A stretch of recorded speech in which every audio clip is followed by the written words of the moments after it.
Merci Martine, merci Hightech, merci Bernard pour le sujet. Je suis responsable des dires de cette présentation, j'associe mon groupe. Je remercie Karine Béjart pour l'aide de sa présentation de ce topo et Berland qui travaille depuis quelques années sur les ballons actifs. Mes conflits d'intérêts via l'association de recherche à Saint-Hilaire et tous les protocoles en cours. Alors, j'ai fait une micro-enquête nationale pour savoir ce que les gens pensaient du ballon actif en France. Je suis allé en Bretagne. J'ai demandé à Le Breton, il m'a dit, je ne pense pas grand-chose du ballon actif, ça ne me paraît pas être un problème de santé publique. Il n'a pas tout à fait tort, quand on regarde le commerce, il se vend à peu près 4500, 5000 ballons actifs, donc ça représente, je pense, Didier, tu seras d'accord, entre 3 et 4% des actes d'angioplastie. Après, je suis allé voir Pierre, je l'ai appelé. Pierre était en train de faire une choro à Métergin, j'ai pas le temps de t'amener. Il m'a dit, voilà ce qu'il m'a dit, je pense que c'est, voilà. Et donc, je suis allé là, à l'extrême ouest de la région PACA. Tu es d'accord, Pierre? Alors, cette diapo, elle va pas rester sur le net, Bernard.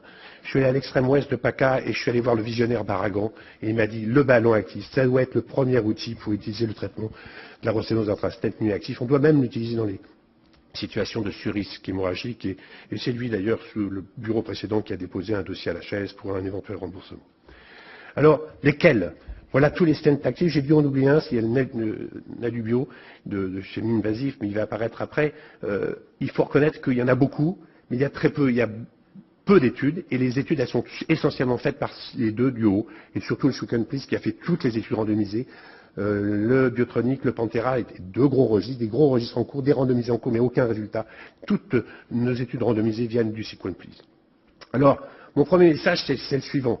Vous voyez, ça, c'est le support de la drogue, du paclitaxel, qui va aller diffuser dans la paroi pour éviter la rosténose. Eh bien, il n'y a aucun support qui soit commun. Vous voyez qu'il y a plein de supports différents. Et ce qui fait que, eh bien, il n'y a pas d'effet de classe. Parce que vous voyez, quand SCAR, ce qu'on veut faire en France, le registre SCAR suédois qui prend tout, ils ont étudié deux ballons actifs, le Sequenplis versus les Lutax, et il n'y a pas photo, il y en a un qui est bien meilleur que l'autre. Donc, mon premier message, c'est quand vous utilisez un ballon actif, utilisez le bon, il n'y a pas d'effet de classe.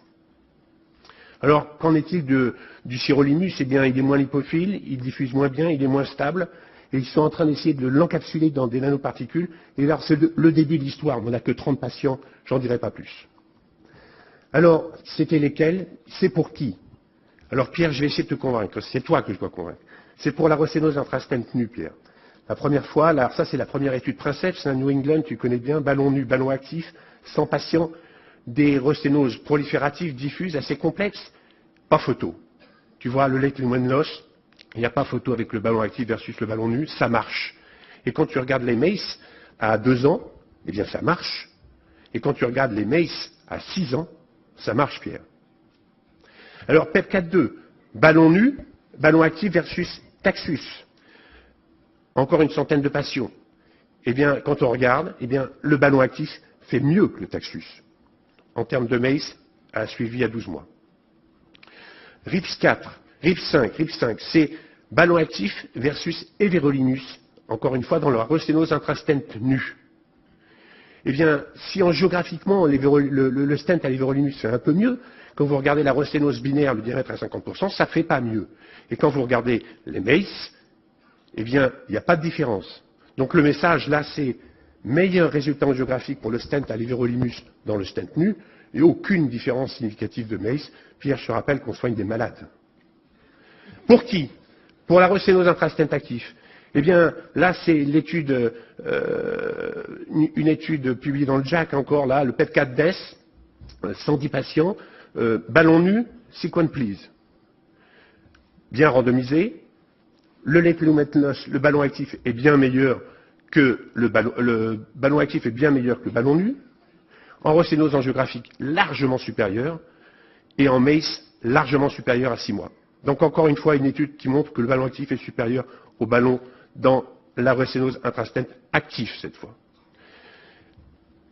Rosténose intrastent actif, en comparant le ballon actif au stent actif paclitaxel et au ballon angioplastie seul. Et c'est intéressant parce que ça intéresse des stents de dernière génération. Quels sont les résultats? Eh bien, Pierre, encore une fois, le ballon actif fait aussi bien que le stent au paclitaxel et il n'est pas inférieur. Et quand tu regardes les MACE, il n'y a pas de différence significative.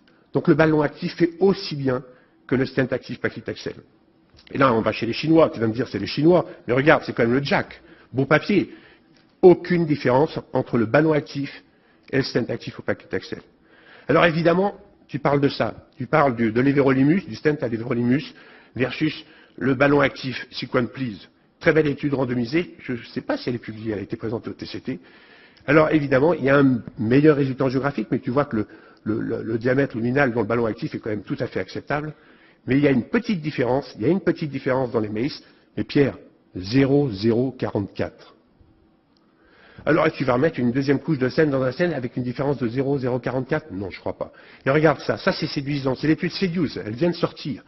Tu donnes un coup de ballon, c'est pas beau, ça nous rappelle nos angioscopies quand on faisait du ballon. Mais regarde à 6 mois, on peut comprendre que la lumière soit moins belle, mais on peut comprendre qu'il y ait autant de MACE ou moins de MACE, parce que c'est parfaitement cicatrisé. Alors, effectivement, là, c'est online, ça vient de sortir. Ce sont les Japonais, 600 resténoses. Dans 80% des cas, le ballon actif marchait. Mais dans 20% des cas, il y a eu une deuxième resténose. Et ils ont randomisé entre la deuxième resténose, entre le ballon actif et un stent à l'éverolimus. Et là, effectivement, le stent à l'éverolimus est supérieur. Donc, laissons la chance au ballon actif. C'est ça que ça veut dire. Alors, en fait, la resténose du ballon actif, c'est quoi? C'est de la néo-athérosclérose. Donc, c'est peut-être de ne pas mettre de DES. Et peut-être un jour de mettre du BVS. Et voilà, quelques cas de resténose du BVS dans la cohorte B. Eh bien, ça, c'est tentant, et je pense qu'un jour, peut-être, on verra, on fera peut-être de l'angioplastie purement écologique, on mettra du ballon actif dans la resténose du BVS. Pour qui d'autre? Pour la bifurcation. La bifurcation, c'est très suffisant. Nous ne vous intéressons pas aux mères, intéressons-nous aux filles. Vous voyez, l'étude PEP 4-4, PEP 4-5, c'est très compliqué, il y a tellement d'études. PEP 4-5, le Lechlumen loss après un ballon actif est tout à fait acceptable. Et là, c'est le papier de Berland, que vous connaissez, qui a analysé le minvasif actif, le stent dédié, Nilpax minvasive, avec un ballon actif d'Anubio chez la fille. Les QC sont indiscutables, ils sont faits à Massy par le cercle. Et regardez, il y a même une perte tardive. Quand vous mettez un ballon actif dans une side branch, il y a une perte tardive. C'est même mieux qu'avant, mieux qu'après l'angioplastie. Pour qui d'autre? Pour les petits vaisseaux, moi je crois qu'il ne faut pas insister. Il y a deux petites études. Alors, là, se résulte une étude Bello qui montre que le ballon actif marche, ça c'est le ballon Medtronic. Mais bon, 90 patients. L'autre étude, très peu de patients, ça ne marche pas, mais c'est un autre ballon actif, c'est le ballon Dior, ça veut dire qu'il y a un ballon qui marche, il y a un ballon qui ne marche pas. Utilisez le bon ballon actif, c'est ça le message. Alors, est-ce qu'il y a des papiers sur le sur-risque hémorragique? Ce ne serait pas idiot d'aller mettre un ballon actif chez des patients qui sont sous AVK, sous NACO, qui sont en chirurgie, avec un risque opératoire majeur. Eh bien là, il y a un énorme registre biotronique, Pantera, qui est en cours. Aucun résultat, aucun papier publié. Grâce à tout ça, Pierre, les recommandations européennes l'an dernier ont dit, vous pouvez traiter une resténose intrastent nue et une resténose intrastent actif avec un ballon actif classe 1, indiscutable, A, parce qu'il y a des études randomisées. Alors, le ballon actif, lequel et pour qui?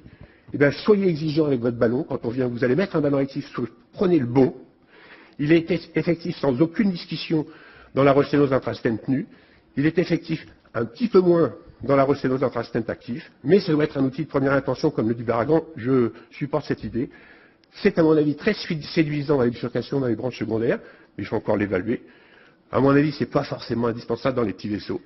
Pourquoi pas? Il y aura peut-être un rôle futur du ballon actif dans la resténose du BRS, pourquoi pas? Et là, on aura une angioplastie véritablement écologique.